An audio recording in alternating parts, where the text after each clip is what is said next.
In the early days, we just had one server and a very basic bit of software, open source software, and a handful of us working away on the website. And I remember in the early days, the number of changes coming in were low enough that I was able to check every change personally as it came in. That got impossible pretty quickly as it started to grow. But now, today, we're up to 400 million readers every month. We've got people all around the world, like 80,000 regular editors. A lot more people just, occasionally make a change here and there.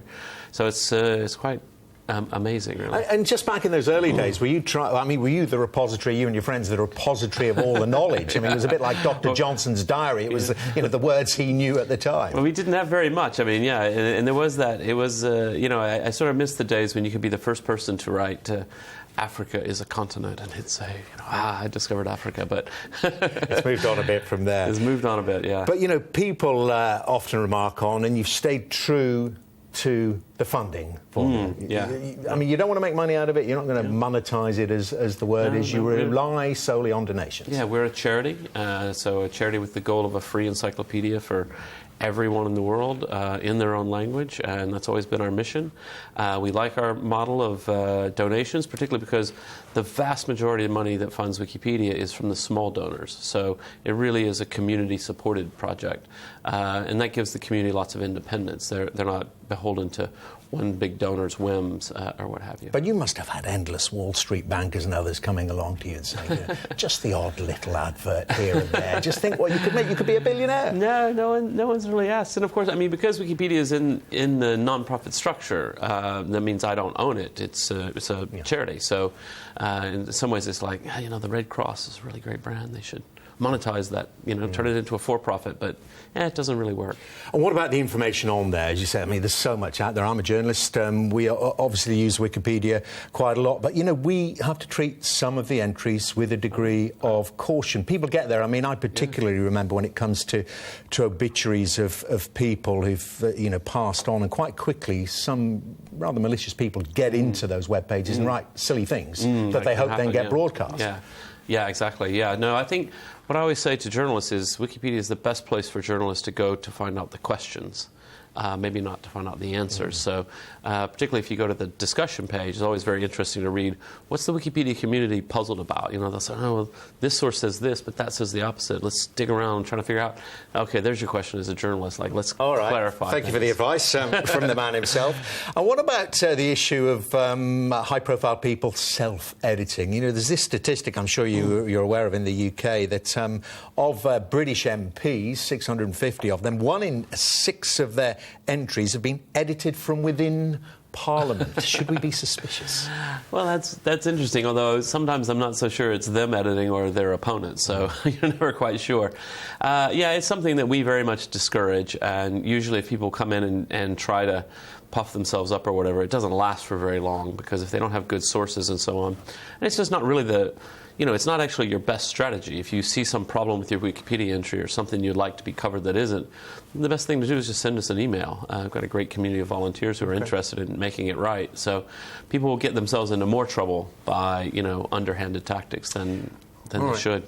Well, having mentioned Parliament, I mean, there are things going on there, and given Wikipedia and its devotion, of course, to freedom of speech and, indeed, knowledge, and I'm thinking of the so-called Snoopers Charter. It's going through the House of Commons at the moment, may well become law. What are your views on things like that? Well, I mean, these kinds of things, the typical problem that we have is that the legislators don't really understand technology very well. And so sometimes... Do you think they're feared of it? They're scared of it? I think they're a bit scared of it, yeah. And sometimes they pass, laws that sound good to them on paper, but, we know they won't work. It won't work, / it puts a lot of people's data at risk. It's doing all kinds of things. So, my view is that cybersecurity is incredibly important. We need to be encouraging businesses and everybody else to be more secure, to use encryption everywhere, to save our data from criminals. And portions of governments agree with that, and then other portions are like, yeah, but then we can't spy on people, and it's like, well, also the criminals can't, so we have to strike a balance. There's another issue, of course, the Freedom of Information Bill in the UK, which has obviously been around for quite a while now. trying or thinking about bringing in more restrictions on that? Yeah, I mean, that's a broader issue, I think, that impacts journalism. It impacts any of us who think the operations of government should be quite transparent. Obviously, there's some things that aren't appropriate to release right away. But I, for one, have a lot of concerns when I see politicians saying, "Oh, maybe we shouldn't be telling everything to the public." Yeah, well, maybe you should. So I think we should be very cautious about that. And what about, we mentioned social media there, what about the increasing use of social media? We've seen it in this country, and I'm keeping it in the political sphere. Mm-hmm.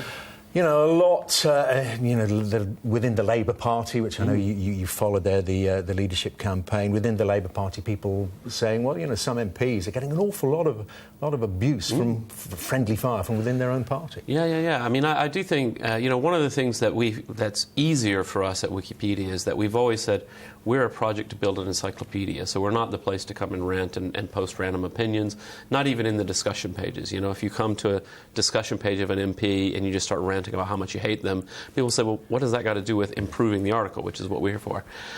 But I do think, Twitter obviously gets singled out quite a lot. They've got a very difficult problem because they want to be a place where people can express opinions freely, and that's a value of Twitter. On the other hand, they've not been as proactive as I think they should have been, particularly in the past. They seem to be trying to shape up now about, really giving people the tools to deal with, actual threats and abuse and things like that. It can get pretty ugly.